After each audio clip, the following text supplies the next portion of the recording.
साथियों, आप सभी का इस प्लेटफॉर्म पर स्वागत है। यहाँ पर हम लोग आगामी परीक्षाओं के लिए महत्वपूर्ण करंट अफेयर को देख रहे हैं और इसी कड़ी में हम लोग जो है जुलाई 2023 के करंट अफेयर को एमसीक्यू फॉर्म में देखेंगे और पूरी व्याख्या के साथ देखेंगे। यह जो करंट अफेयर है, यह पीसीएस सिंप्लीफाइड नामक कोचिंग संस्था के द्वारा जो है यह करंट अफेयर प्रोवाइड किया गया है। इसमें पूरे जुलाई मंथ के जो करंट अफेयर हैं उसको सेक्शन वाइज एमसीक्यू फॉर्म में आपको कवर करके दिया गया है। तो चलिए प्रारंभ करते हैं। इसमें 150 प्रश्न है और ये 150 प्रश्न आपके लिए काफी महत्वपूर्ण साबित होंगे। तो सबसे पहले हम लोग राष्ट्रीय सेक्शन के तहत जो करंट अफेयर दिए गए हैं उनको देखते हैं। तो पहला प्रश्न है आपका कि निम्नलिखित में से राष्ट्रीय सामुद्रिक विरासत परिषद का निर्माण कहां पर किया जा रहा है। तो इसका निर्माण जो है गुजरात के लोथल में किया जा रहा है। ठीक है, और ये गुजरात के भाल क्षेत्र में स्थित है। लोथल के बारे में यदि बात करें तो लोथल जो है ये भोगवा नदी साबरमती की सहायक नदी है। इसके किनारे खंबात की खाड़ी में स्थित है। ठीक है, और यह एक जो है हड़प्पा कालीन स्थल रहा है लोथल आपका। आगे चलते हैं। निम्नलिखित में से कौन सा प्राचीन नगर अपने उन्नत जल संचयन और प्रबंधन प्रणाली के लिए सुप्रसिद्ध है, जहां बांधों की श्रृंखला का निर्माण किया गया था और संबद्ध जलाशयों में नहर के माध्यम से जल को प्रवाहित किया जाता था। तो यह जो स्थल है वह है आपका धौलावीरा। धौलावीरा कहाँ पे है? गुजरात में स्थित है। ठीक है, यह गुजरात में स्थित है।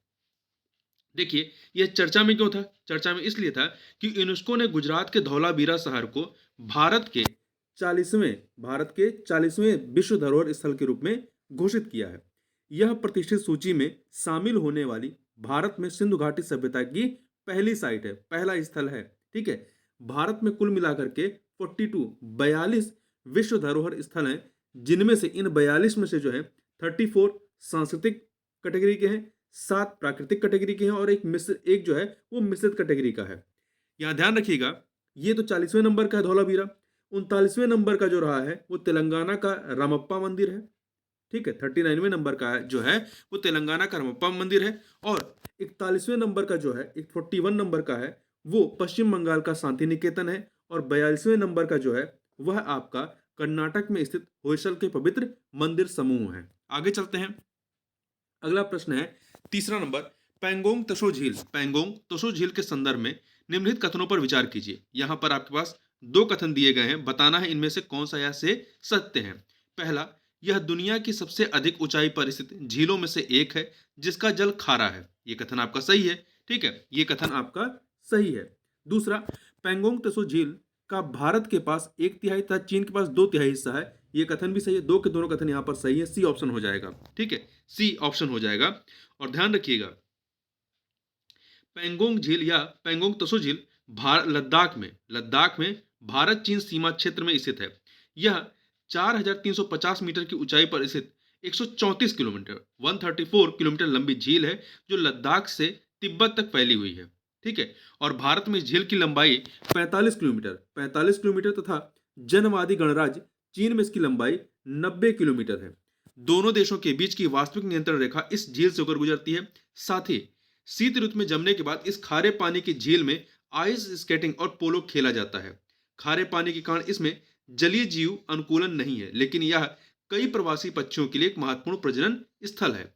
इसके अतिरिक्त ध्यान रखिएगा, 19वीं शताब्दी के मध्य में यह झील जो है जॉनसन रेखा के दक्षिणी छोर पर थी। जॉनसन रेखा अक्साई चीन क्षेत्र में भारत और चीन के बीच सीमा निर्धारण का एक प्रारंभिक प्रयास था।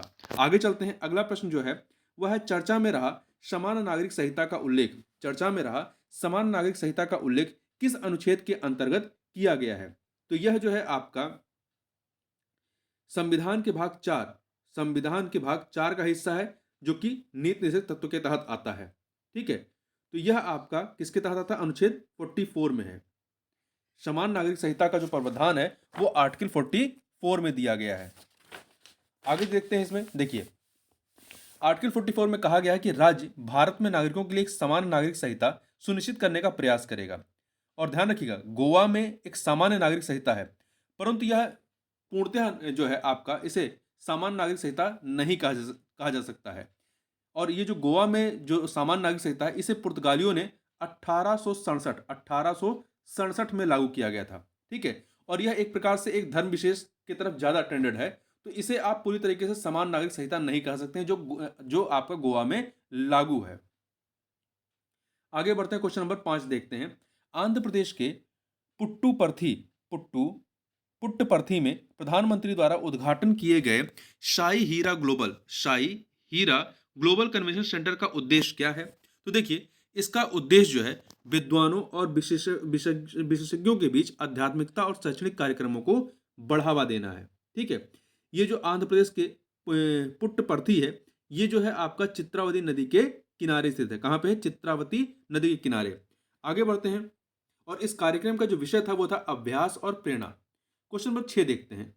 हाल ही में आयोजित स्टार्टअप 20 शिखर सम्मेलन का आयोजन निम्नलिखित में से किस शहर में किया गया? तो इसका आयोजन जो है हरियाणा के गुरुग्राम में किया गया। अगला है, हाल ही में पहला पारदेशीय अर्थात ट्रांस कंट्री भारतीय प्रौद्योगिकी संस्थान IIT कैंपस किस देश में स्थापित होगा? तो यह जो है तंजानिया में, कहां पर? तंजानिया में स्थापित होगा, तंजानिया देश में। ए ऑप्शन हो जाएगा। ठीक है, तो आप एक बार जो है मैप में तंजानिया की लोकेशन के बारे में भी देख लीजिएगा। तंजानिया पूर्वी अफ्रीका का सबसे बड़ा देश है, अफ्रीका महाद्वीप में स्थित है, और यह पूर्वी अफ्रीका का सबसे बड़ा देश है। ठीक, आगे बढ़ते हैं। हाल ही में किसने सहारा रिफंड पोर्टल लॉन्च किया है? तो यह पोर्टल जो है केंद्रीय सहकारिता मंत्री तथा गृह मंत्री अमित शाह ने किया है। अमित शाह ने इसको लॉन्च किया है। यह पोर्टल सहारा समूह के 10 करोड़ से अधिक जमाकर्ताओं को अपना पैसा वापस पाने में मदद करेगा। आगे बढ़ते हैं। दिल्ली के मुख्यमंत्री अरविंद केजरीवाल द्वारा वाटर ATM पहल कहां शुरू की गई थी? तो इसको जो है दिल्ली के मायापुरी में प्रारंभ किया गया। क्वेश्चन नंबर 10 देखते हैं।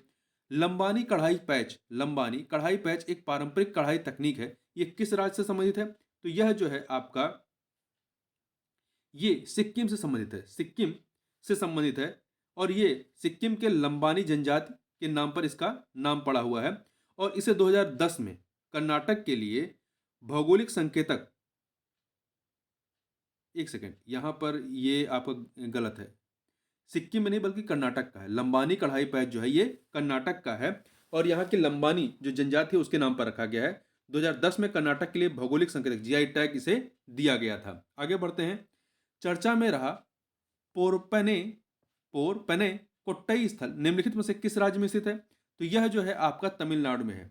कहां पर है? ये तमिलनाडु में स्थित है, पुट्टुकोट्टई जिले में है। ठीक है, इस स्थल की खुदाई में से संगम युग से संबंधित सोने के स्टड, हड्डी से बना एक नुकीला औजार तथा एक कार्नेलियन मनका प्राप्त हुआ है। अगला है, तमिलनाडु के थुत्तुकुंडी जिले के किस पौधे की पत्तियों को भौगोलिक संकेतक GI प्रमाण पत्र प्रदान किया गया है? तो ये किसे दिया गया है? आथूर पान को। किसको दिया गया है? आथूर पान को दिया गया है। ठीक है, आगे बढ़ते हैं, और ध्यान रखिए जो GI टैग होता है वो 10 वर्ष के लिए मान्य होता है। अगला है, हाल ही में अमरावती PM मित्र पार्क का उद्घाटन भारत के किस राज्य में हुआ है? तो ये जो है आपका अमरावती मित्र पार्क का उद्घाटन महाराष्ट्र में हुआ है। कहां पर हुआ है? महाराष्ट्र में हुआ है। देखिए, PM मित्र का फुल फॉर्म क्या है? PM mega integrated textile reason and April park. ठीक है, इसका उद्देश्य क्या है? इस पार्क का कपड़ा उद्योग को आगे बढ़ाना।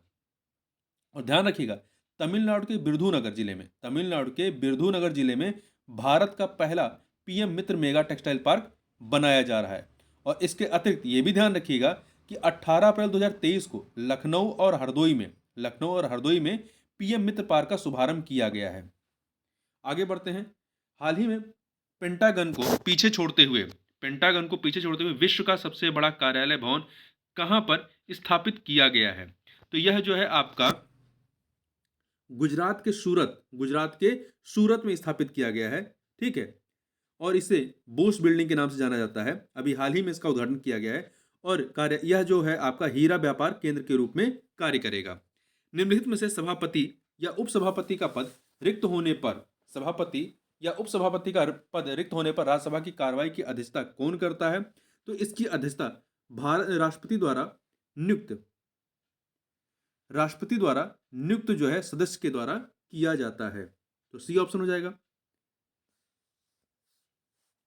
आगे चलते हैं, अगला है टीसीआरएम।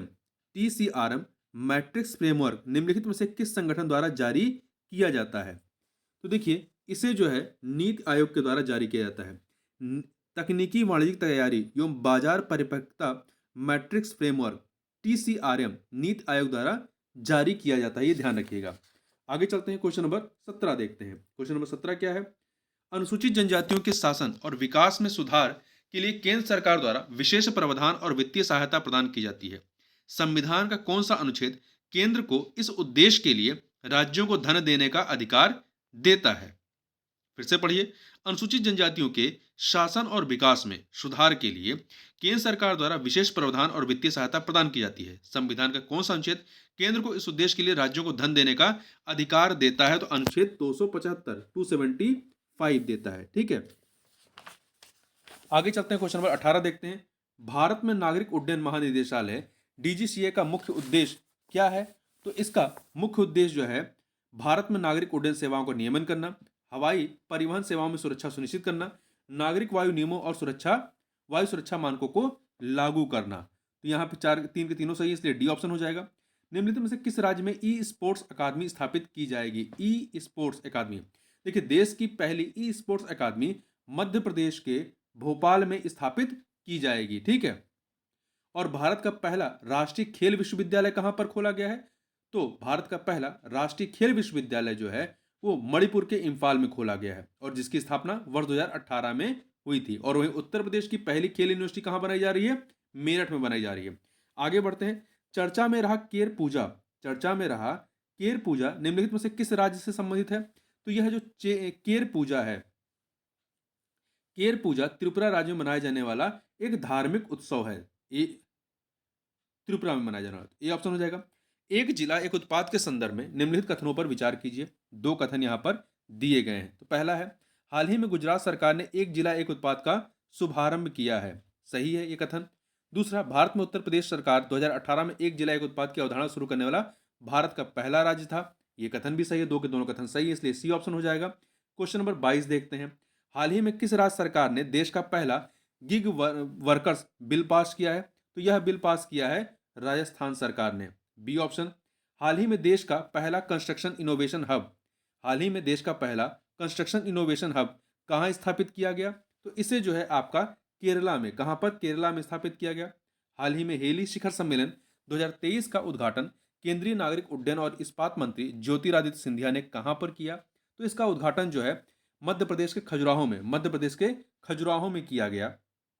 भारत में पहला कैनविस मेडिसिन प्रोजेक्ट, भारत में पहला कैनविस मेडिसिन प्रोजेक्ट निम्नलिखित में से कहाँ स्थापित किया जा रहा है? तो इसे जो है जम्मू कश्मीर में, जम्मू कश्मीर में स्थापित किया जा रहा है। भारत में कैनविस अर्थात भांग से बनी, भांग से साधारण भाषा में लोग भांग कहते हैं, तो भांग से बनी दवाओं की पहली परियोजना जम्मू में वैज्ञानिक और औद्योगिक अनुसंधान परिषद अर्थात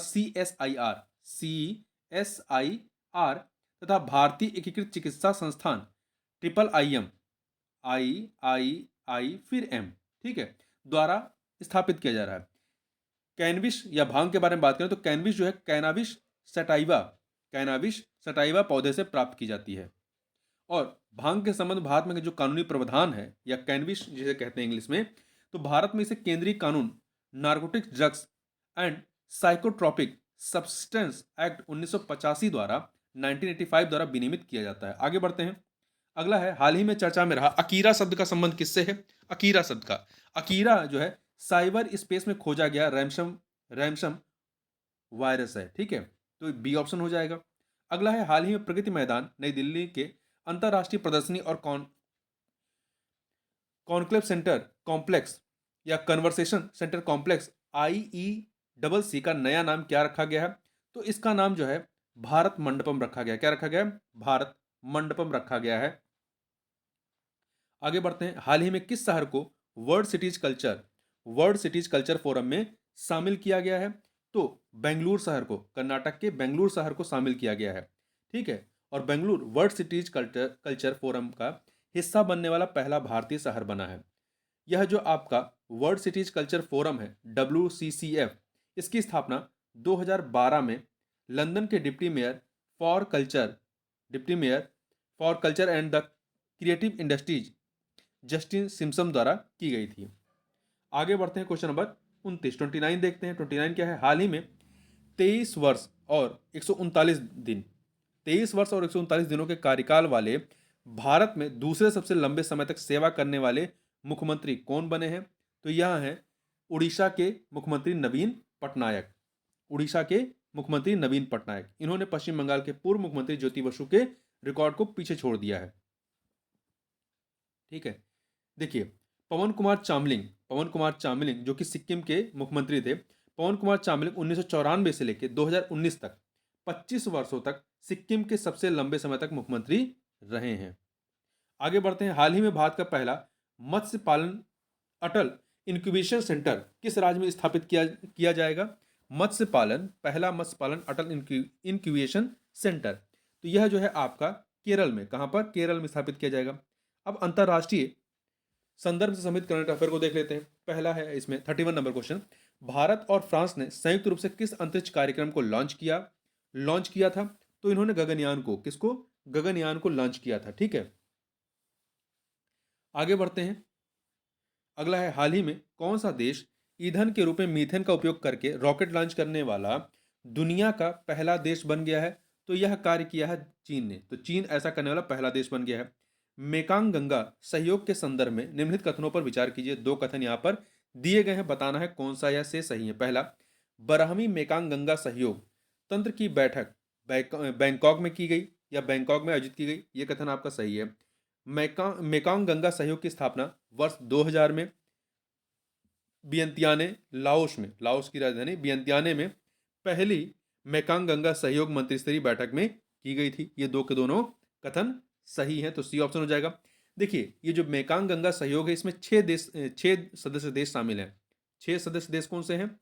भारत है, थाईलैंड है, म्यांमार है, कंबोडिया है, लाओस और Vietnam. Bharat, Thailand, Myanmar, Cambodia, Laos, Vietnam. ठीक है, सहयोग के 4 क्षेत्र हैं इसमें। पर आपका पर्यटन संस्कृति है, ठीक है, शिक्षा है, परिवहन है और संचार है। आगे बात करते हैं। अगला क्वेश्चन है 34 नंबर क्वेश्चन।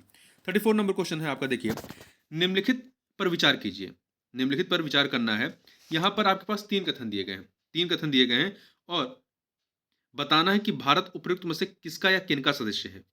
पहला, एशियाई अवसंरचना निवेश bank, Asian infrastructure investment bank, ये कथन आपका इसमें है। दूसरा, मिसाइल प्रौद्योगिकी नियंत्रण व्यवस्था या मिसाइल टेक्नोलॉजी कंट्रोल रिजिम, इसका भी सदस्य है। तीसरा, संघाई सहयोग संगठन एससीओ, इसका भी सदस्य है। तो भारत इन तीनों का सदस्य है। भारत जो है इन तीनों का सदस्य है, तो 1 2 3 डी ऑप्शन हो जाएगा। अगला है, देखिए, अगला आपका है क्वेश्चन नंबर 35। निम्नलिखित में से कौन सा देश बिम्स्टेक, जिसका पूरा नाम है बहुक्षेत्रीय तकनीकी और आर्थिक सहयोग के लिए बंगाल की खाड़ी पहल, का संस्थापक सदस्य नहीं है? तो देखिए सर, बांग्लादेश है, भारत है, श्रीलंका, परंतु इसमें चीन नहीं है। इसमें चीन शामिल नहीं है। इसकी स्थापना 1997 में बैंकॉक घोषणा पर हस्ताक्षर के साथ की गई थी। इसका सचिवालय बांग्लादेश के ढाका में है। इसमें कुल 7 देश हैं। 7 देश कौन से हैं? बांग्लादेश, भूटान, भारत, नेपाल, श्रीलंका और दक्षिण एशिया के 5 देश हैं। दक्षिण एशिया के 5 देश कौन से हैं? भारत है, बांग्लादेश है, भूटान है, नेपाल, श्रीलंका। और दक्षिण पूर्व एशिया के 2 देश हैं, म्यांमार और थाईलैंड। तो इस प्रकार से इसमें कुल 7 सदस्य देश हैं। ठीक है, आगे बढ़ते हैं। अगला है, हाल ही में भारत ने अपना युद्धपोत आईएनएस कृपाण किस देश को उपहार स्वरूप दिया है?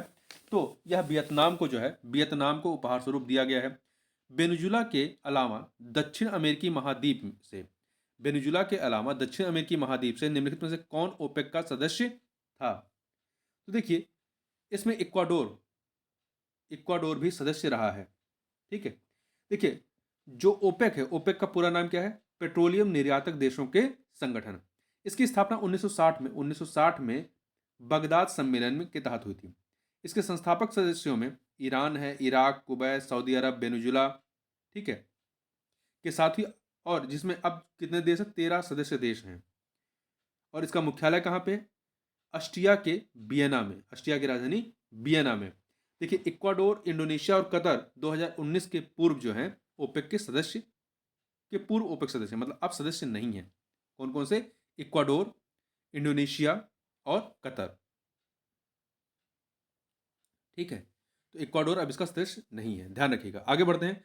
हाल ही में चर्चा में रहा जपोरिजिया जपोरिजिया परमाणु ऊर्जा संयंत्र निम्नलिखित में से किस नदी पर स्थित है? तो यह जो है आपका नीपर नदी, यूक्रेन के यूक्रेन के यूक्रेन के नीपर नदी के तट पर स्थित है, मतलब यूक्रेन में नीपर नदी के तट पर स्थित है।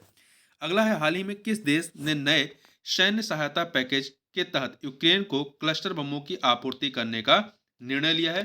संयुक्त राज्य अमेरिका, यूएसए ने। क्वेश्चन नंबर 40 देखते हैं। क्वेश्चन नंबर 40 क्या है? हाल ही में चर्चा में रहा उबिनाश ज्वालामुखी, हाल ही में चर्चा में रहा उबिनाश ज्वालामुखी निम्नलिखित में से किस देश में स्थित है? तो यह जो है आपका पेरू में स्थित एक सक्रिय ज्वालामुखी है। अगला है खाद्य सुरक्षा, खाद्य सुरक्षा ऊर्जा और वित्त से संबंधित तत्काल और महत्वपूर्ण वैश्विक मुद्दों के समाधान के लिए संयुक्त राष्ट्र महासचिव द्वारा ग्लोबल क्राइसिस रिस्पांस ग्रुप की स्थापना कब की गई थी?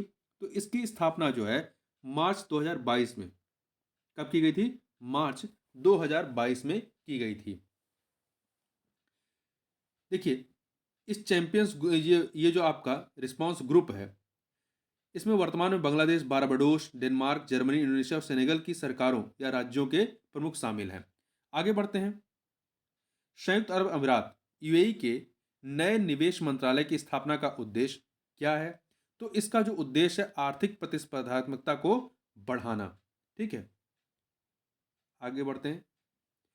अगला है क्वेश्चन नंबर 43। निम्नलिखित में से किसने नेचर रिस्टोरेशन कानून को पारित किया है, जिसका उद्देश्य 2050 तक यूरोप की प्रकृति को पुनर्स्थापित करना है?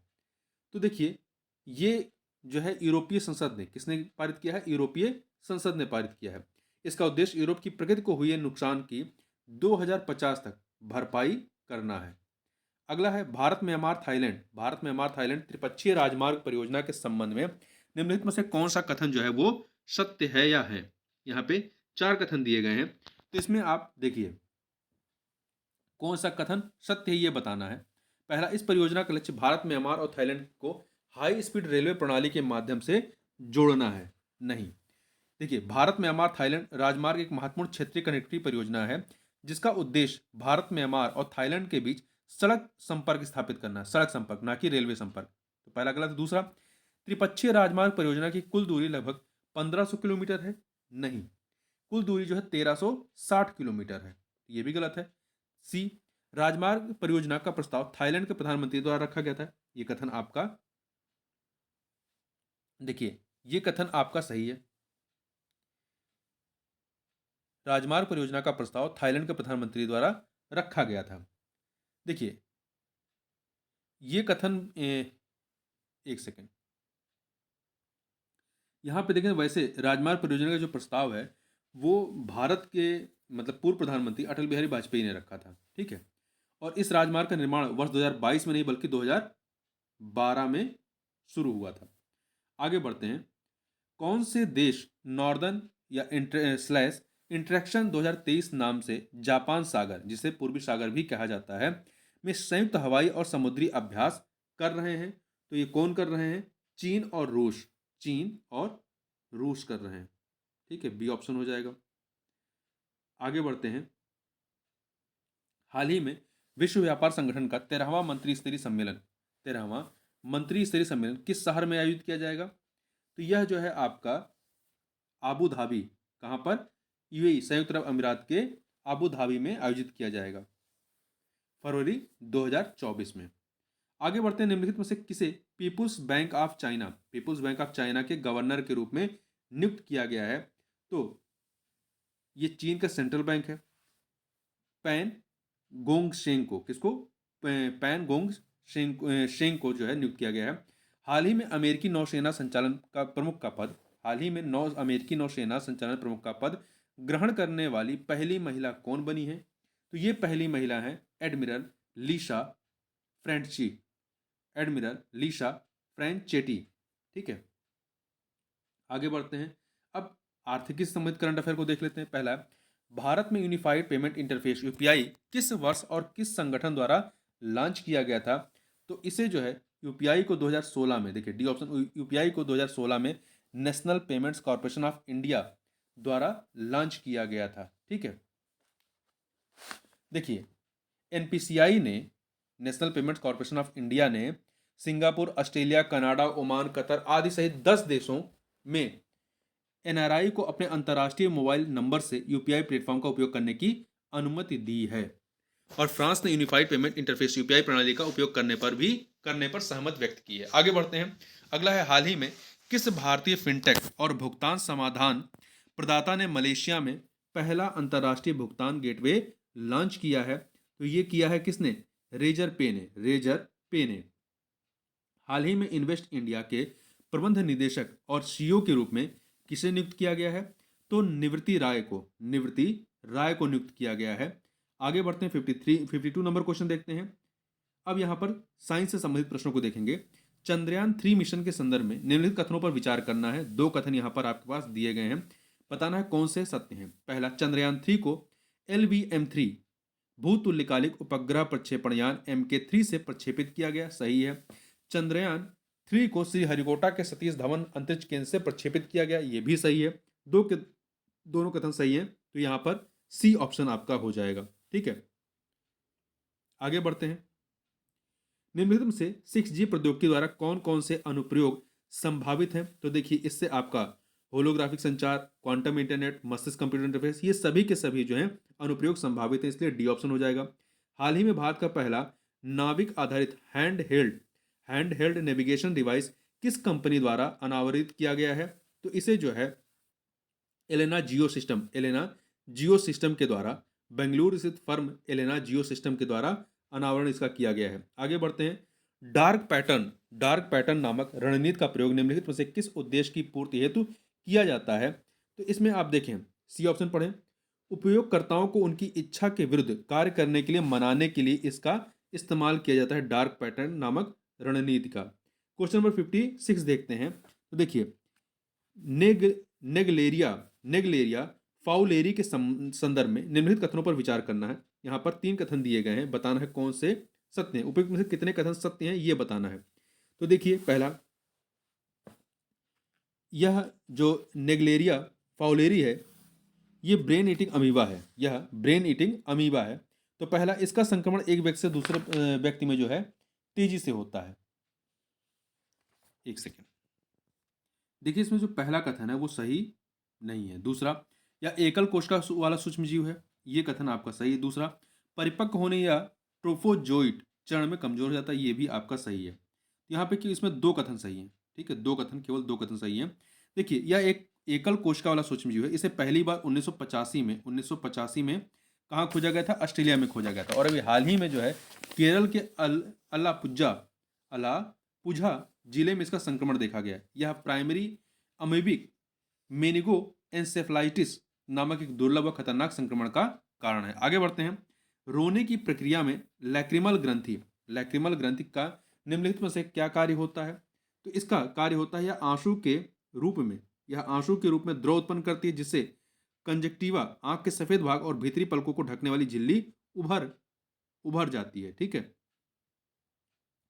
अगला है 34वें अंतर्राष्ट्रीय जीव विज्ञान ओलंपियाड के संदर्भ में निम्नलिखित कथनों पर विचार कीजिए।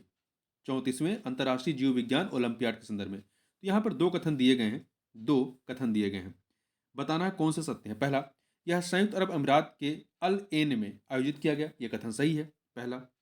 दूसरा, अंतर्राष्ट्रीय जीव विज्ञान ओलंपियाड 2024 का मेजबान देश कजाकिस्तान होगा। कौन होगा? कजाकिस्तान होगा, यह कथन भी आपका सही है। तो 2 के दोनों कथन सही है। देखिए, इस 34वें अंतर्राष्ट्रीय जीव विज्ञान ओलंपियाड में, जो कि 3 से 11 जुलाई के मध्य में हुआ, भारत सबसे अधिक कुल 4 स्वर्ण पदक हासिल करके शीर्ष देशों में के रूप में उभरा। भारत के अतिरिक्त सिंगापुर ने भी 4 स्वर्ण पदक हासिल किए हैं। ठीक है, तो ये जो 4 स्वर्ण पदक जीते हैं, किसने जीते हैं? महाराष्ट्र के मेघ छाबड़ा ने, कर्नाटक के ध्रुव आडवाणी ने, राजस्थान के ईशान पेडनेकर ने और छत्तीसगढ़ के राहित पांडा ने। 35वां अंतर्राष्ट्रीय जीव विज्ञान ओलंपियाड का जो मेजबान है 2024 में, वो कजाकिस्तान होगा। और पहला अंतर्राष्ट्रीय जीव विज्ञान ओलंपियाड 1990 में चेकोस्लोवाकिया में आयोजित किया गया था। आगे बढ़ते हैं। 2 सूचियां दी गई हैं, कारक और बीमारी। तो आप यहां पर देखें, यहां पे हमें सुमेलित करना है। तो आपका पेप्टिक अल्सर पेप्टिक अल्सर का कारण क्या है? इसका कारण जो है बैक्टीरिया है। पेप्टिक अल्सर का कारण बैक्टीरिया, 4 से मिला दीजिए। डेंगू का कारण वायरस है या विषाणु है, तो 1 से मिला दीजिए। हाथी पैर, हाथी पैर आपका, या इसे फाइलेरिया कहते हैं, ये कृमि से होने वाला रोग है, 3 से मिलाइए। मलेरिया, मलेरिया प्रोटोजोआ, तो 2 से मिला दीजिए। तो आपका क्या हो जाएगा? 4132, 4132 सी ऑप्शन हो जाएगा। आगे बढ़ते हैं, क्वेश्चन नंबर 60 देखते हैं। उत्तर कोरिया द्वारा हाल ही में परीक्षण की गई इंटरकॉन्टिनेंटल बैलिस्टिक मिसाइल का क्या नाम है? तो इस बैलिस्टिक मिसाइल का नाम क्या है? वाशोंग, वाशोंग 18, वाशोंग 18। निम्नलिखित में से इसरो का कौन सा प्रक्षेपास्त्र सिंगापुर के DSSAR सैटेलाइट को ले जाएगा? तो यह कौन सा है? PSLV C56, PSLV C56। ठीक है, इसको 30 जुलाई को लॉन्च किया गया, 30 जुलाई को। हाल ही में किस देश ने रूबेला के सफल उन्मूलन की घोषणा की है? तो भूटान ने। किसने की है? भूटान ने घोषणा की है। ठीक है, रूबेला के बारे में बात करें, रूबेला जिसे जर्मन खसरा भी कहा जाता है, यह एक संक्रामक वायरल संक्रमण है। यह खासकर गर्भवती महिलाओं और अजन्मे बच्चों पर ज्यादा प्रभाव डालता है। अब पर्यावरण से संबंधित प्रश्नों को देख लेते हैं। देखिए, सेल्फ क्लाउड अन्य किस नाम से भी जाना जाता है, जिसे उत्तराखंड में हाल ही में देखा गया है? सेल्फ क्लाउड, इसे अर्कश बादल के रूप में भी जाना जाता है। ठीक है, देखिए इसका निर्माण कैसे होता है? जब कपाशी वर्षा मेघ से आने वाली ठंडी वायु स्थल पर पहुंचती है, तो यह ठंडी वायु स्थल पर तेजी से फैल जाती है और स्थल पर मौजूद गर्म वायु को ऊपर की ओर धकेल देती है। जैसे ही यह वायु ऊपर उठती है, जलवाष्प सेल्फ क्लाउड के पैटर्न में संघनित हो जाती है। आगे बढ़ते हैं। राष्ट्रीय हरित अधिकरण अर्थात NGT के संबंध में निम्नलिखित कथनों पर विचार कीजिए। यहां पर 3 कथन दिए गए हैं, बताना है इनमें से कितने कथन सही हैं इन 3 कथनों में से। पहला, NGT की स्थापना 18 अक्टूबर 2010 को राष्ट्रीय हरित अधिकरण अधिनियम 2010 के तहत की गई थी, ये कथन आपका सही है। दूसरा, राष्ट्रीय हरित अधिकरण के अध्यक्ष की नियुक्ति भारत के मुख्य न्यायाधीश के परामर्श से केंद्र सरकार द्वारा की जाती है। अध्यक्ष की नियुक्ति भारत के मुख्य न्यायाधीश के परामर्श से केंद्र सरकार द्वारा की जाती है, यह भी कथन सही है। तीसरा, राष्ट्रीय हरित अधिकरण के अध्यक्ष का कार्यकाल 5 वर्ष का होता है।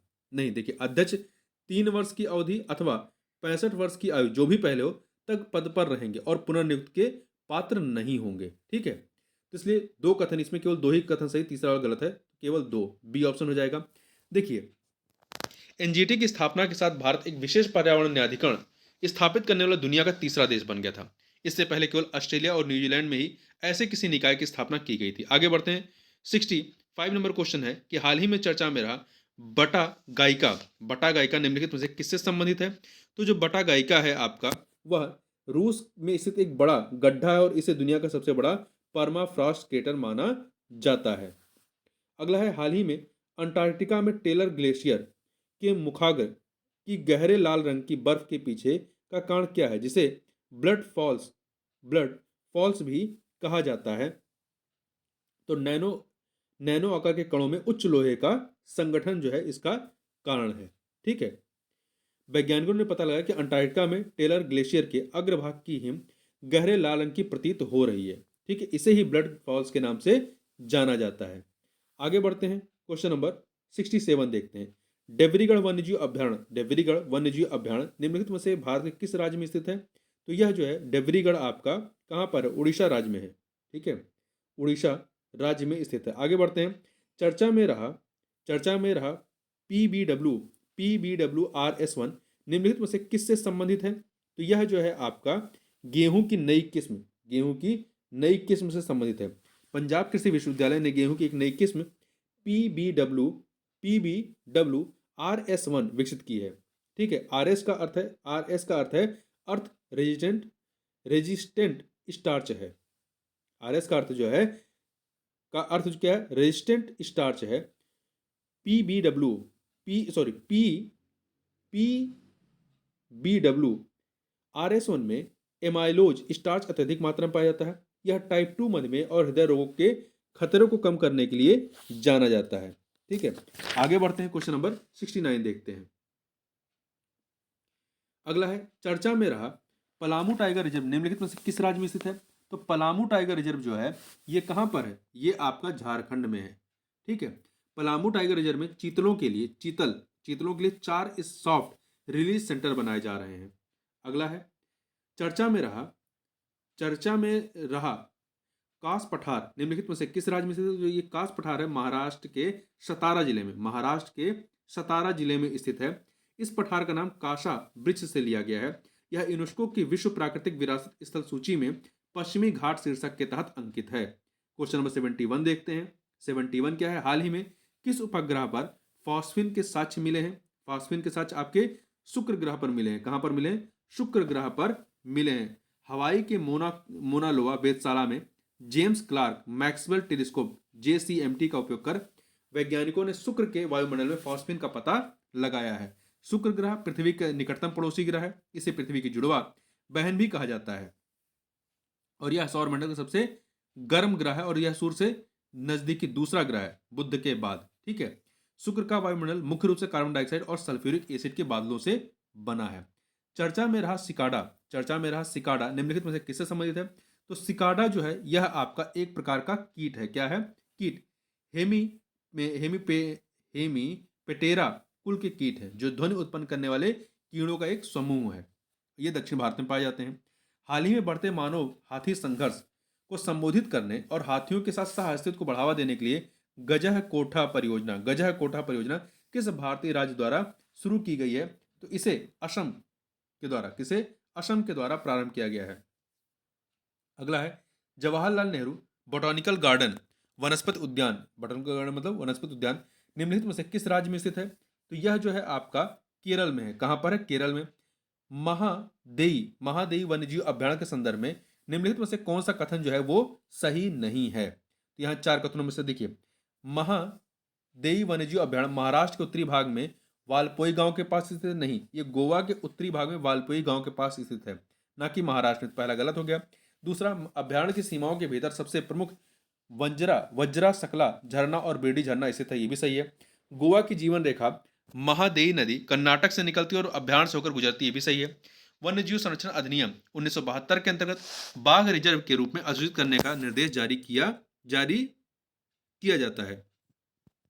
सही है। चर्चा में रहा पारकाचिक ग्लेशियर निम्नलिखित में से किस राज्य में स्थित है? तो यह जो है लद्दाख में। कहां पर है? लद्दाख में स्थित है। आगे बढ़ते हैं 77 नंबर क्वेश्चन। अब पोर्टल से संबंधित प्रश्नों को देख लेते हैं। हाल ही में मेरा गांव मेरी धरोहर पहल किस मंत्रालय के द्वारा शुरू की गई है? इसे संस्कृत मंत्रालय के द्वारा प्रारंभ किया गया है। इसका लक्ष्य 29 राज्यों और 7 केंद्र शासित प्रदेशों में भारत के 6.5 लाख गांवों का सांस्कृतिक मानचित्रण करना है। अगला है, हाल ही में रिपोर्ट फिश डिजीज ऐप का अनावरण किस मंत्रालय के द्वारा किया गया है? तो इसका मत्स्य पालन, पशुपालन और डेयरी मंत्रालय के द्वारा किया गया है। ठीक है। और प्रधानमंत्री मत्स्य संपदा योजना के तहत। आगे बढ़ते हैं। हाल ही में मो जंगल जामी योजना निम्नलिखित में से किस राज्य ने चालू की है?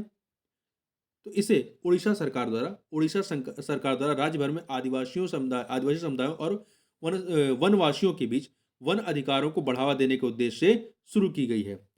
अगला है, जगन्ना अम्मा बोडी योजना निम्नलिखित में से किस राज्य से संबंधित है? तो यह जो है आपका आंध्र प्रदेश राज्य से संबंधित है। यह शिक्षा को बढ़ावा देने और माताओं को सशक्त बनाने के उद्देश्य से शुरू की गई है। अगला है, हाल ही में विश्वकर्मा कामगार कल्याण योजना का ऐलान निम्नलिखित में से किस राज्य सरकार द्वारा किया गया है? तो इसका ऐलान जो है राजस्थान सरकार के द्वारा किया गया। सीएम राइज स्कूल योजना निम्नलिखित में से किस राज्य सरकार द्वारा चालू की गई है? इसे जो है मध्य प्रदेश सरकार के द्वारा प्रारंभ किया गया है, हर क्षेत्र में गुणवत्तायुक्त शिक्षा प्रदान करने के उद्देश्य से। अगला है, सशक्त महिला ऋण योजना हाल ही में किस भारतीय राज्य में शुरू किया गया है? तो इसे जो है कहां पे? हिमाचल प्रदेश सरकार के द्वारा प्रारंभ किया गया है, हिमाचल प्रदेश। आगे बढ़ते हैं, 84 नंबर क्वेश्चन देखते हैं। भारत में समुद्री क्षेत्र को मजबूत करने के लिए हाल ही में किस नाम से differential global navigation satellite system को लॉन्च किया गया है? तो देखिए, ये जो है आपका किस नाम से लॉन्च किया गया है? Differential global navigation satellite system नाम से। सी ऑप्शन है। ठीक है, C option, differential global navigation satellite system नाम से। आगे बढ़ते हैं, एक सेकंड, यहाँ पर इसका जो पूरा नाम है वो सागर संपर्क नाम से, जो होना चाहिए उत्तर वो है सागर संपर्क नाम से लॉन्च किया गया है। हाल ही में ऑपरेशन त्रिनेत्र, हाल ही में ऑपरेशन त्रिनेत्र द्वितीय या त्रिनेत्र टू जो है निम्नलिखित में से किस राज्य में शुरू किया गया है? तो ये जो है आपका कहाँ पर शुरू किया गया है? जम्मू कश्मीर में, जम्मू कश्मीर में प्रारंभ किया गया है। जम्मू कश्मीर के जिला पुंछ की सीमा पर छिपे आतंकवादियों का पता लगाने के लिए सेना और पुलिस का संयुक्त तलाशी और घेराबंदी अभियान है ऑपरेशन त्रिनेत्र टू। आगे बढ़ते हैं, अभ्यास से संबंधित प्रश्नों को देखते हैं। देखिए पहला है, हाल ही में मोजाम्बिक के बीरा बंदरगाह में कौन सी भारतीय नौसेना की गश्ती जहाज ने दौरा किया है? तो ये किया है नौसैनिक जहाज आईएनएस सुनैना ने, आईएनएस सुनैना ने। ठीक है, ए ऑप्शन। अभ्यास जीमेक्स 23 के संदर्भ में निम्नलिखित कथनों पर विचार करना है। दो कथन दिए गए, बताना है इसमें से कौन सा या से सत्य है। सत्य है, जीमेक्स 23 भारत और जापान के बीच आयोजित किया जाता है, यह कथन सही है। यह आंध्र प्रदेश की विशाखापत्तनम में आयोजित किया गया, ये भी सही है। दो के दोनों कथन सही है। ठीक है, सी ऑप्शन हो जाएगा, 1 एंड 2, सी ऑप्शन। देखिए यह इस जो है इस संस्करण का पहली बार जो आयोजन किया गया था, यह संस्करण 2012 में अपनी स्थापना के बाद से जीएमएक्स की जो है 11वीं वर्षगांठ का प्रतीक है। पहली बार इसको 2012 में किया गया था, अभी जो किया गया है वो 11वां है। आगे चलते हैं, हाल ही में स्लेवेक्स SALVX स्लेवेक्स अभ्यास का 7वां संस्करण कहां पर आयोजित किया गया? यह जो है आपका भारतीय नौसेना और अमेरिकी नौसेना के बीच में किया जाने वाला अभ्यास है, जिसका आयोजन जो है कोच्चि में किया गया। कहां पर? कोच्चि में किया गया। आगे बढ़ते हैं, क्वेश्चन नंबर 89 देख लेते हैं। 89 क्या है? ऑपरेशन शॉर्डन, ऑपरेशन शॉर्डन रेडीनेस 2023 या 2023 के दौरान आईएनएस सुनैना ने किस बहुराष्ट्रीय समुद्री पहल में भाग लिया है? तो इसने जो है किसमें भाग लिया है?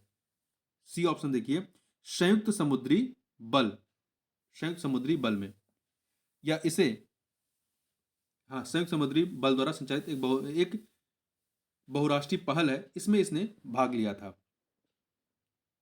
आगे बढ़ते हैं, और इसमें संयुक्त राज्य अमेरिका, इटली, ब्रिटेन, सेशल्स इत्यादि मतलब राज्यों इत्यादि देशों के जो सुरक्षा बल हैं उन्होंने इसमें पार्टिसिपेट किया था। क्वेश्चन नंबर 90 देखते हैं, भारत और मंगोलिया के बीच नोमेडिक एलिफेंट 2023 नामक 15वां संयुक्त सैन्य अभ्यास कहाँ हो रहा है?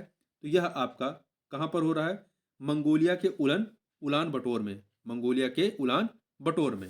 ठीक है, आगे बढ़ते हैं, निम्नलिखित में से कौन सा देश 2023 में अपने सबसे बड़े अभ्यास टैली टैलिस्मैन टैलिस्मैन सेवर में भारत को शामिल करने पर विचार कर रहा है? तो ये ऑस्ट्रेलिया विचार कर रहा है।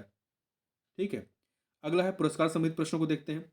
हाल ही में किस रेलवे स्टेशन को विरासत बहाली के लिए यूनेस्को पुरस्कार से सम्मानित किया गया है?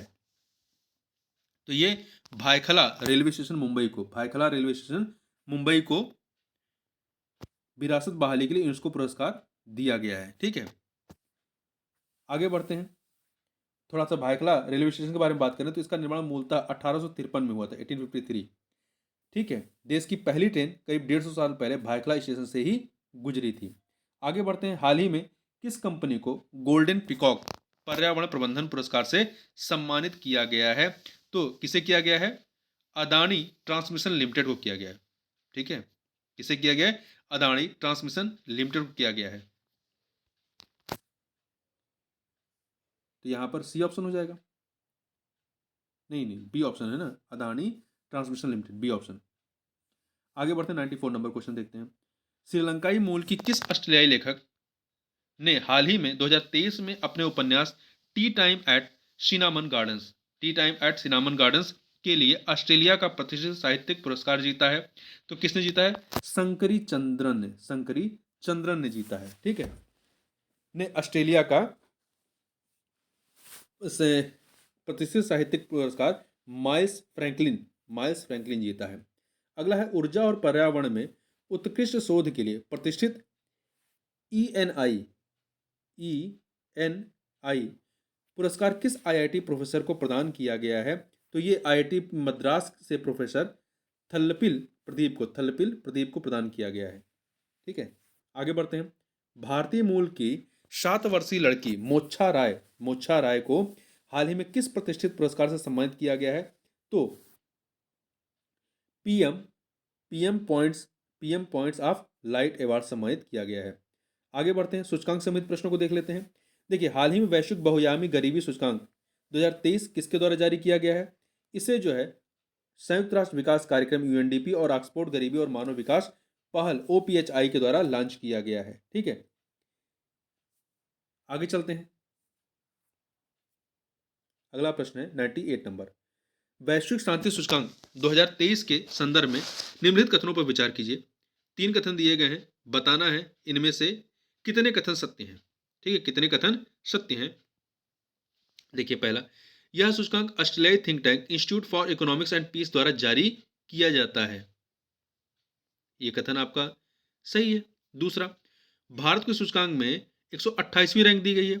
नहीं, इस सूचकांक में भारत जो है 126वें स्थान पर है, 126वें स्थान पर है, ये गलत हो गया। पिछले साल 2022 में जो है 135वें स्थान पर था, 135वें पे था, 126वें पे आ गया। ठीक है, तो ये एक बढ़िया चेंज है। कितने 9 अंकों का सुधार हुआ है, 135 से 126 पे आ गए हैं, तो ये सुधार हुआ हमारा। तो पहला सही, दूसरा गलत। तो तीसरा, वैश्विक शांति के औसत स्तर में सुधार हुआ है। ये जो कथन है आपका, एक सेकंड, यहां पे जो तीसरा कथन है ये गलत है। ठीक है, तो केवल यहां पे एक कथन सही है जो कि पहला है। और सबसे शांतिपूर्ण देश कौन सा रहा है? आइसलैंड रहा है, आइसलैंड रहा है। और सबसे लास्ट पे कौन रहा है? सबसे आखिरी पे जो है वो अफगानिस्तान है। आगे बढ़ते हैं। पंचायत विकास सूचकांक पीडीआई रिपोर्ट किस मंत्रालय द्वारा जारी की गई? इसे केंद्रीय पंचायती राज मंत्रालय के द्वारा जारी किया गया है। निम्नलिखित में से कौन विश्व के देशों के लिए सार्वभौम लैंगिक अंतराल सूचकांक का श्रेणीकरण प्रदान करता है?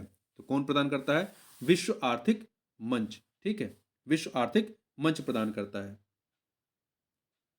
देखिए, जेंडर गैप रिपोर्ट 2023 में भारत का जो प्रदर्शन रहा है वो क्या रहा है? भारत जो है 146 देशों में 127वें स्थान पर रहा है। 2023 में 127वें स्थान पर रहा है, जबकि 2022 में 135वें स्थान पर था। ठीक है, 2022 में 135वें से 127वें स्थान पर आ गए हैं। आगे चलते हैं। अगला है वैश्विक शिक्षा निगरानी रिपोर्ट 2023 निम्नलिखित में किस संगठन द्वारा जारी किया गया है? तो इसे यूनेस्को ने, किसने जारी किया है? यूनेस्को, संयुक्त राष्ट्र शैक्षिक वैज्ञानिक एवं सांस्कृतिक संगठन अर्थात यूनेस्को ने जारी किया है। इसका शीर्षक क्या है? Technology and education, a tool on whose terms. देखिए, इस रिपोर्ट में उन स्कूलों में स्मार्टफोन पर प्रतिबंध का समर्थन किया है जहां प्रौद्योगिकी एकीकरण से सीखने में सुधार नहीं होता है। ठीक है, आगे बढ़ते हैं। राष्ट्रीय कोयला सूचकांक निम्नलिखित में से किस मंत्रालय के द्वारा जारी किया जाता है? तो इसे जो है कोयला मंत्रालय के द्वारा प्रतिमाह जारी किया जाता है। कोयला मंत्रालय के द्वारा प्रतिमाह जारी किया जाता है और वित्त वर्ष 2017-18 इसका आधार वर्ष है। अगला है, हेनले पासपोर्ट इंडेक्स के अनुसार वर्ष 2023 के लिए किस देश के पासपोर्ट को दुनिया के सबसे शक्तिशाली पासपोर्ट के रूप में स्थान दिया गया है? तो ये किसको दिया गया है? सिंगापुर के पासपोर्ट को। ठीक है, और 2023 में भारत जो है 80वें स्थान पर, जबकि 2022 में भारत 87वें स्थान पर था। शीर्ष स्थान पर सिंगापुर है। देखिए, जापान जो पहले 5 वर्षों तक शीर्ष स्थान पर था, हेनले पासपोर्ट सूचकांक इस बार में तीसरे स्थान पर खिसक गया है। आगे बढ़ते हैं।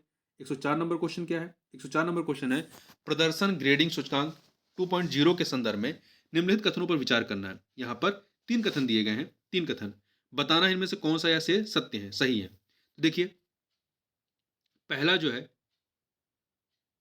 पहला, यह शिक्षा मंत्रालय के द्वारा जारी किया जाता है।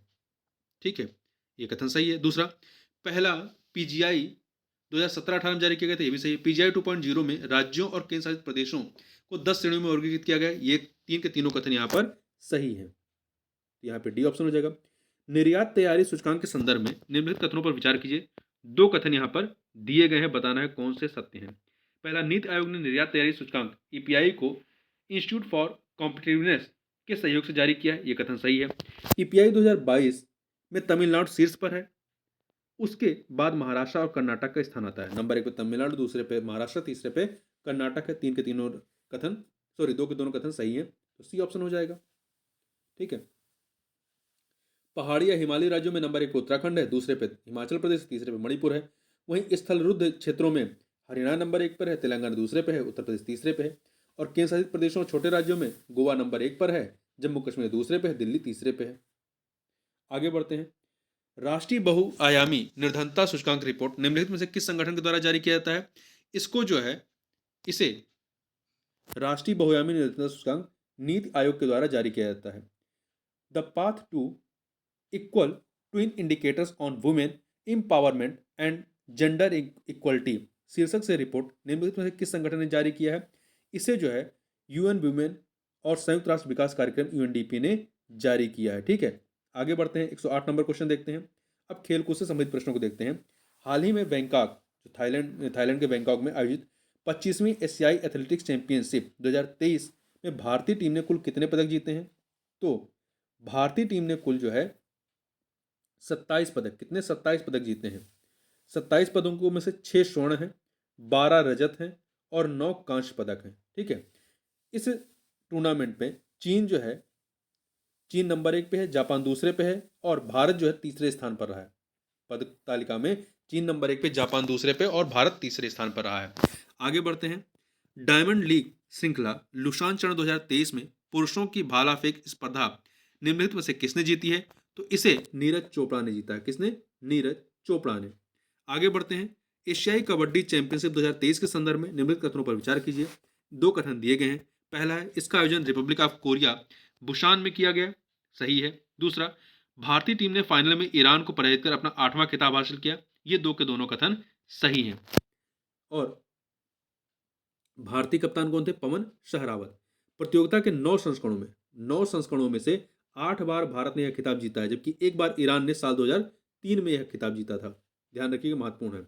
अगला है, डूरंड कप के संदर्भ में निम्नलिखित कथनों पर विचार कीजिए। यहां पर आपके पास 2 कथन दिए गए हैं, बताना है कौन सा यह से सही है। डूरंड कप का आयोजन सर्वप्रथम वर्ष 1888 में हिमाचल प्रदेश के डगसई में किया गया था। यह कथन आपका सही है। दूसरा, इस टूर्नामेंट के नवीनतम संस्करण का आयोजन 3 अगस्त से 3 सितंबर 2023 तक कोलकाता, गुवाहाटी, कोकराझार और शिलांग में किया गया। ये कथन भी सही है। 2 के दोनों कथन यहाँ पर सही है। इसमें विजेता कौन था? विजेता मोहन बागान, उपविजेता ईस्ट बंगाल को हरा करके, मोहन बागान ने ईस्ट बंगाल को हरा करके यह खिताब जीता था। आगे बढ़ते हैं। विश्व शतरंज दिवस प्रत्येक वर्ष निम्नलिखित में से किस तारीख को मनाया जाता है? यह 20 जुलाई को, प्रत्येक वर्ष 20 जुलाई को मनाया जाता है। ठीक है। ध्यान रखिएगा, शतरंज के लिए जो विश्व निकाय है उसका मुख्यालय कहाँ पे है? स्विट्जरलैंड में। और विश्व शतरंज चैंपियनशिप 2023 का जो आयोजन है वो कजाकिस्तान में किया गया। कहाँ पे? कजाकिस्तान में। आगे बढ़ते हैं। 113 नंबर क्वेश्चन देखते हैं। दक्षिण एशियाई फुटबॉल महासंघ सैफ के संदर्भ में निम्नलिखित कथनों पर विचार कीजिए। 2 कथन दिए गए हैं। पहला है, हाल ही में आयोजित सैफ 2023 में भारत ने कुवैत को हराकर अपना 9वां खिताब हासिल किया है। यह कथन सही है। दूसरा, सैफ चैंपियनशिप 2023 का आयोजन कहाँ किया गया? भारत में किया गया। तो 2 के दोनों कथन सही है। ठीक है। कहाँ पर आयोजित हुआ था? कर्नाटक के बेंगलुरु में आयोजित हुआ था और भारत ने कुवैत को हरा करके 9वां खिताब हासिल किया है। सैफ का गठन जो है 1997 में बांग्लादेश, भारत, मालदीव, नेपाल, पाकिस्तान और श्रीलंका के सदस्य संघों की स्थापना करके किया गया था। सैफ का सचिवालय कहाँ है? बांग्लादेश के ढाका में है। आगे बढ़ते हैं। हाल ही में निम्नलिखित में से किसे बास्केटबॉल फेडरेशन ऑफ इंडिया के नए अध्यक्ष के रूप में नियुक्त किया गया है? तो आधव अर्जुन को। किसको? आधव अर्जुन को नियुक्त किया गया है। ठीक है। 58वें कनाडा ओपन बैडमिंटन टूर्नामेंट 2023 में भारत के लक्ष्य सेन ने चीन के निम्नलिखित में से किस खिलाड़ी को हराकर खिताब जीता है? तो लक्ष्य सेन ने जो है चीन के ली शी फेंग को हरा करके जीता है। D option. आगे बढ़ते हैं। 116 नंबर क्वेश्चन। हाल ही में पेरिस में आयोजित विश्व पैरा एथलेटिक्स, कहाँ पर? फ्रांस के पेरिस में आयोजित विश्व पैरा एथलेटिक्स चैंपियनशिप में पुरुषों की भाला फेंक में निम्नलिखित में किसने स्वर्ण पदक जीता है? तो अजीत सिंह ने। किसने? अजीत सिंह ने स्वर्ण पदक जीता है। अंशुमान झिंगरन ने हाल ही में निम्नलिखित से किस चैनल को पार कर ऐसा करने वाले सबसे कम उम्र के व्यक्ति की उपलब्धि हासिल की है। तो इन्होंने जो है किससे पार किया है? उत्तरी चैनल को, उत्तरी चैनल को पार किया है। उत्तरी चैनल या नॉर्थ चैनल, ठीक है। ये उत्तरी आयरलैंड के उत्तर पूर्वी तट और स्कॉटलैंड के दक्षिण पश्चिमी तट के बीच में स्थित है। आगे बढ़ते हैं। 118 नंबर क्वेश्चन, हाल ही में चेक गणराज्य में संपन्न विश्व पैरा तीरंदाजी चैंपियनशिप में रजत पदक जीतने वाली दुनिया की पहली आर्मलेस महिला एथलीट बनी है। कौन बनी है? तो यह है शीतल देवी, ठीक है, जम्मू कश्मीर की शीतल देवी। इन्होंने रजत पदक जीता है और ये जीतने वाली दुनिया की पहली आर्मलेस महिला बनी है। आगे बढ़ते हैं। Korea open super 500 badminton tournament में सात्विक साईराज और चिराग शेट्टी ने निम्नलिखित में से किस इंडोनेशियाई जोड़ी को हराकर पुरुष युगल में स्वर्ण पदक जीता है? तो किसको हराया इन्होंने? फजर अल्फियान और मोहम्मद रियान आरदी यान्टो को, ठीक है। आगे बढ़ते हैं। 2022-23 के लिए जो है एआईएफएफ अखिल भारतीय फुटबॉल महासंघ का वर्ष का पुरुष फुटबॉलर निम्नलिखित में से किसे नामित किया गया है? तो ये नामित किया गया है पुरुष के रूप में लालियान जुआता चांगते को, ठीक है, जबकि महिला के रूप में मनीषा कल्याण को। आगे बढ़ते हैं। अब दिवस से संबंधित प्रश्नों को देखते हैं। जीएसटी अर्थात वस्तु एवं सेवा कर दिवस निम्नलिखित में से किस दिन मनाया जाता है? तो यह जो है आपका 1 जुलाई को। कब मनाया जाता है? 1 जुलाई को। तो आपका सी ऑप्शन हो जाएगा। पहला जीएसटी दिवस 1 जुलाई 2018 को मनाया गया था, क्योंकि जो आपका जीएसटी है 1 जुलाई 2017 को लागू किया गया था, 2017 में। विश्व जनसंख्या दिवस 2023 के संदर्भ में निम्नलिखित कथनों पर विचार कीजिए। 2 कथन दिए गए हैं, बताना कौन से सत्य हैं। देखिए, पहला, विश्व जनसंख्या दिवस हर साल 11 जुलाई को मनाया जाता है। ये कथन आपका सही है। विश्व जनसंख्या दिवस 2023 की थीम क्या थी? 8 बिलियन की दुनिया, सभी के लिए एक लचीले भविष्य की ओर अवसरों का दोहन और सभी के लिए अधिकार और विकल्प सुनिश्चित करना। ये कथन आपका गलत है। क्यों? क्योंकि 2023 की थीम क्या थी? ये जो थीम लिखी है 2022 की थीम है। ये 2022 की थीम है, ना कि 2023 की। 2023 की थीम क्या है? महिलाओं और लड़कियों की आवाज को बुलंद कर लैंगिक समानता की शक्ति और मौजूद असीमित संभावनाओं को उजागर करना। तो पहला कथन सही है, दूसरा गलत है। ए ऑप्शन हो जाएगा, ठीक है। आगे बढ़ते हैं। 123 नंबर क्वेश्चन देखते हैं। राष्ट्रीय कृषि और ग्रामीण विकास बैंक नाबार्ड की स्थापना निम्नलिखित में से किस वर्ष की गई थी? तो इसकी स्थापना जो है 1982 में 1982 में की गई थी, 12 जुलाई 1982 को, ठीक है। इसका मुख्यालय कहाँ है? मुंबई में। और इस बार जो इसके स्थापना दिवस मनाया गया है 12 जुलाई 2023 को, इसका थीम क्या थी? NABARD 42 years of rural transformation. आगे बढ़ते हैं। 15 जुलाई को मनाए जाने वाले विश्व युवा कौशल दिवस 2023 का विषय निम्नलिखित में से क्या था? तो इसका जो 15 जुलाई को मनाया गया, इसकी थीम क्या थी? इसकी थीम थी, एक सेकंड, ये सी ऑप्शन, परिवर्तनकारी भविष्य के लिए शिक्षकों, प्रशिक्षकों और युवाओं को कुशल बनाना, ठीक है। परिवर्तनकारी भविष्य के लिए शिक्षकों, प्रशिक्षकों और युवाओं को कुशल बनाना। जबकि 2022 में थीम क्या थी? भविष्य के लिए युवा कौशल में बदलाव। आगे बढ़ते हैं। विश्व अंतर्राष्ट्रीय न्याय दिवस निम्नलिखित में से किस तिथि को मनाया जाता है? तो विश्व अंतर्राष्ट्रीय न्याय दिवस जो है 17 जुलाई को। कब? 17 जुलाई को मनाया जाता है। और जो 2023 में मनाया गया 17 जुलाई 2023 को, इसकी थीम क्या थी? सामाजिक न्याय के लिए बाधाओं पर काबू पाना और अवसरों को उजागर करना। आगे बढ़ते हैं। विश्व हेपेटाइटिस दिवस 2023 का विषय, विश्व हेपेटाइटिस दिवस 28 जुलाई को मनाया गया। 28 जुलाई 2023 को जो मनाया गया, इसकी थीम क्या थी? इसकी थीम थी एक जिंदगी एक life, one life one liver, one life one liver. Hepatitis जो है वो हेपेटोट्रोपिक वायरस के कारण होता है। अगला है, निम्नलिखित बाघ आरक्षित क्षेत्रों में क्रांतिक बाघ आवास क्रिटिकल टाइगर हैबिटेट के अंतर्गत सबसे बड़ा क्षेत्र किसके पास है? तो सबसे बड़ा क्षेत्र जो है आपका किसके पास है? यह है नागार्जुन सागर श्रीशैलम के पास। ये कहां पर है? आंध्र प्रदेश में है, ठीक है। सबसे बड़ा ये, सबसे छोटा आपका बोर टाइगर रिजर्व महाराष्ट्र है। विश्व प्रकृति संरक्षण दिवस 2023 का विषय क्या रहा है? विश्व प्रकृति संरक्षण दिवस 2023 जो है, ये देखिए, विश्व प्रकृति संरक्षण दिवस हर साल जो है 28 जुलाई को। कब मनाया जाता है? 28 जुलाई को। और 2023 की जो थीम थी वो क्या थी? वन और आजीविका, वन और आजीविका, लोगों और ग्रह को बनाए रखना। आगे बढ़ते हैं। अगला है, भारत में राष्ट्रीय प्रसारण दिवस, राष्ट्रीय प्रसारण दिवस हर वर्ष किस तारीख को मनाया जाता है? 23 जुलाई को। कब? 23 जुलाई को। हाल ही में केंद्रीय प्रत्यक्ष कर बोर्ड सीबीडीटी के अध्यक्ष निम्नलिखित में से किसे बनाया गया है?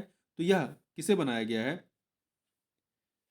नितिन गुप्ता को। किसको? नितिन गुप्ता को बनाया गया है। आगे बात करते हैं, अंतर्राष्ट्रीय सहकारिता दिवस 2023 के संदर्भ में निम्नलिखित कथनों पर विचार कीजिए। 3 कथन यहाँ पर दिए गए हैं। तो देखिए, पहला, अंतर्राष्ट्रीय सहकारिता दिवस प्रत्येक वर्ष जुलाई के पहले शनिवार को मनाया जाता है। जुलाई के पहले शनिवार को, यह कथन आपका सही है। दूसरा, संविधान 97वें संविधान संशोधन अधिनियम 2011 के द्वारा भारत में काम कर रही सहकारी समितियों के संबंध में नया भाग 9 का जोड़ा गया। नहीं, ये कथन जो है आपका गलत है। 9 खा जोड़ा गया, 9 का नहीं, 9 खा जोड़ा गया, इसलिए ये गलत है। सहकारिता दिवस की वर्ष 2023 के लिए जो थीम थी, सहकारिता के माध्यम से सतत विकास, सहकारिता के माध्यम से सतत विकास, तो ये सही है। पहला तीसरा सही है, डी ऑप्शन हो जाएगा। आगे बढ़ते हैं, 132 नंबर क्वेश्चन। राष्ट्रीय चिकित्सक दिवस के संदर्भ में, राष्ट्रीय चिकित्सक दिवस के संदर्भ में निम्नलिखित कथनों पर विचार कीजिए। 2 कथन यहाँ पर आपके पास दिए गए हैं। ठीक है, 2 कथन क्या है? पहला, राष्ट्रीय चिकित्सक दिवस 1 जुलाई को मनाया जाता है, सही है। दूसरा, इस दिवस को मनाने का उद्देश्य चिकित्सकों का समाज के प्रति योगदान का आभार व्यक्त करना है। ठीक है, 2 के दोनों कथन सही है, तो सी ऑप्शन। देखिए, इस दिवस की शुरुआत डॉक्टर बिधान चंद्र राय की स्मृति में सर्वप्रथम वर्ष 1991 में की गई थी, 1991 में। अंतर्राष्ट्रीय प्लास्टिक बैग मुक्त दिवस, अंतर्राष्ट्रीय प्लास्टिक बैग मुक्त दिवस निम्नलिखित में से किस दिन मनाया जाता है? तो यह जो है आपका 3 जुलाई को, कब? 3 जुलाई को मनाया जाता है प्रतिवर्ष। 134 नंबर क्वेश्चन देखते हैं। स्वामी विवेकानंद के संदर्भ में निम्नलिखित कथनों पर विचार कीजिए। यहाँ पर 3 कथन दिए गए हैं, 3 कथन दिए गए हैं। पहला, स्वामी विवेकानंद ने 1899 में बेलूर मठ की स्थापना की थी, सही है। नेताजी सुभाष चंद्र बोस ने विवेकानंद को आधुनिक भारत का निर्माता कहा था, सही है। 12 जनवरी स्वामी विवेकानंद के जन्मदिन को राष्ट्रीय युवा दिवस के रूप में मनाया जाता है, ये भी सही। 3 के तीनों कथन सही है, डी ऑप्शन। अगला है, हाल ही में चर्चा में रहे अल्लूरी सीताराम राजू निम्नलिखित में से किस राज्य से संबंधित थे? तो अल्लूरी सीताराम राजू जो हैं, ये स्वतंत्रता सेनानी थे। ये आपके आंध्र प्रदेश से संबंधित रहे, आंध्र प्रदेश से संबंधित रहे हैं। ठीक है, आगे बढ़ते हैं। अंतर्राष्ट्रीय चंद्रमा दिवस, देखिए, अल्लूरी सीताराम राजू की 125वीं जयंती पर आयोजित समारोह का शुभारंभ 4 जुलाई 2022 को प्रधानमंत्री के द्वारा किया गया। ठीक है, और इन पर एक डाक टिकट भी जारी किया गया। अंतर्राष्ट्रीय चंद्रमा दिवस निम्नलिखित किस तिथि को मनाया जाता है? तो अंतर्राष्ट्रीय चंद्रमा दिवस जो है 20 जुलाई को, कब? 20 जुलाई को अपोलो 11 मिशन, जो कि 1969 में हुआ था, कि चंद्रमा पर लैंडिंग की याद में मनाया जाता है। आगे बढ़ते हैं। मंगल पांडे के संदर्भ में निम्नलिखित कथनों पर विचार करना है। 2 कथन दिए गए हैं। पहला, मंगल पांडे का जन्म उत्तर प्रदेश के नगवा गांव में 19 जुलाई 1827 को हुआ था, सही है। मंगल पांडे ने जानवरों की चर्बी वाले विवादास्पद एनफील्ड राइफल कारतूसों का उपयोग करने से इनकार कर ब्रिटिश अधिकारियों के खिलाफ विद्रोह किया था, यह कथन सही है। 2 के दोनों कथन यहाँ पर सही है। ठीक है, तो सी ऑप्शन हो जाएगा। केंद्रीय रिजर्व पुलिस बल सीआरपीएफ निम्नलिखित में से किस मंत्रालय के अंतर्गत कार्य करता है? तो यह जो है आपका गृह मंत्रालय के अंतर्गत कार्य करता है। आगे बात करते हैं नियुक्तियों संबंधित प्रश्नों को। हाल ही में गूगल ने भारत में किसे अपने शीर्ष सहकारी मामलों के कार्यकारी के रूप में नियुक्त करने का निर्णय लिया है? तो ये नियुक्त किया गया किसे? श्रीनिवास रेड्डी को, ए ऑप्शन। हाल ही में अंतर्राष्ट्रीय वित्तीय सेवा केंद्र प्राधिकरण IFSCA के अध्यक्ष के रूप में निम्नलिखित में से किसे नियुक्त किया गया है? तो के राजा रामन को नियुक्त किया गया है। हाल ही में एशियाई ओलंपिक परिषद के नए अध्यक्ष के रूप में किसे नियुक्त किया गया है? तो ये नियुक्त किया गया है शेख तलाल फहद अल सबा को। ठीक है, इन्हें नियुक्त किया गया, कुवैत के हैं। अगला है, निम्नलिखित में से किसे SBI कैपिटल मार्केट्स लिमिटेड के प्रबंध निदेशक और मुख्य कार्यकारी अधिकारी के रूप में नियुक्त किया गया है? तो ये नियुक्त किया गया है राजय कुमार सिन्हा को। ठीक है, अजय नहीं है, राजय कुमार सिन्हा। हाल ही में भारतीय तटरक्षक बल के महानिदेशक के रूप में किसे नियुक्त किया गया है? तो ये राकेश पाल को नियुक्त किया गया है 25वें महानिदेशक के रूप में। हाल ही में तेलंगाना उच्च न्यायालय के नए मुख्य न्यायाधीश के रूप में निम्नलिखित में से किसने शपथ ली है? तो न्यायमूर्ति आलोक अराधे ने। आगे बात करते हैं, हाल ही में केरल उच्च न्यायालय के 38वें मुख्य न्यायाधीश के रूप में किसने शपथ ली है? तो न्यायमूर्ति आशीष जितेंद्र देसाई ने। अगला प्रश्न है 146 नंबर क्वेश्चन। हाल ही में जलवायु परिवर्तन पर अंतर सरकारी पैनल IPCC के नए अध्यक्ष के रूप में किसे चुना गया है? तो ये चुना गया है यूनाइटेड किंगडम के किसको? जिम स्केया को। ठीक है, जिम स्केया को। आगे बढ़ते हैं, योजना संबंधित प्रश्नों को देखते हैं। हाल ही में निम्नलिखित में से किस राज्य सरकार ने मुख्यमंत्री खेत सुरक्षा योजना किसने प्रारंभ की है? उत्तर प्रदेश सरकार ने। इस योजना के तहत किसानों के खेत की फसलों को पशुओं से बचाने के लिए सोलर फेंसिंग हेतु सरकार द्वारा लघु सीमांत किसानों को प्रति हेक्टेयर लागत का 60% या 1.43 लाख रुपए का अनुदान देगी।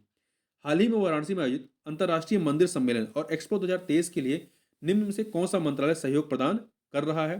तो इसके लिए पर्यटन मंत्रालय सहयोग प्रदान कर रहा है। यूपी में हाल ही में राष्ट्रीय शहीद स्मारक का अनावरण निम्नलिखित में से किस शहर में किया गया? तो लखनऊ में किया गया। A option. पुस्तक समिति प्रश्न को देखें तो देखिए, एक सेकेंड, यह है मेमोरीज नेवर डाई नामक पुस्तक निम्नलिखित में किसके जीवन पर आधारित है? तो यह जो है आपका डॉक्टर एपीजे अब्दुल कलाम के जीवन पर आधारित है और इसे लिखा किसने? डॉक्टर नाजिमा मरेकयार और डॉक्टर वाई एस राजन द्वारा।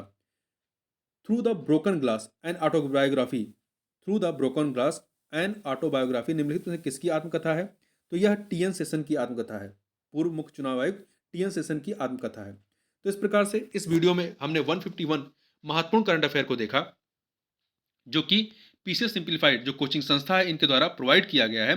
तो इस वीडियो में बस इतना ही। मिलते हैं नेक्स्ट वीडियो में, तब तक के लिए बहुत बहुत धन्यवाद।